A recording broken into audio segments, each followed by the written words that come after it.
Et l'archipel, quand on arrive à la fin, on a envie de recommencer à le lire. Chaque fois qu'on relit l'archipel, la traversée est différente. Même si ça raconte les mêmes choses, même si on a les mêmes mots, même si on relit les mêmes mots, la première expérience de lecture va nous apporter quelque chose et la deuxième expérience de lecture va révéler quelque chose. Et c'est comme ça que ça a été conçu. Ouais, c'est comme dans un film Seigneur des Anneaux ou Harry Potter.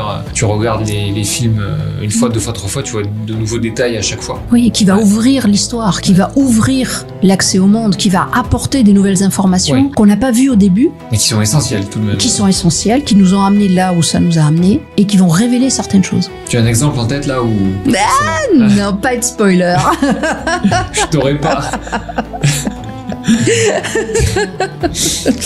Bon, allez, je vais te dire un truc. L'archipel commence par un vol.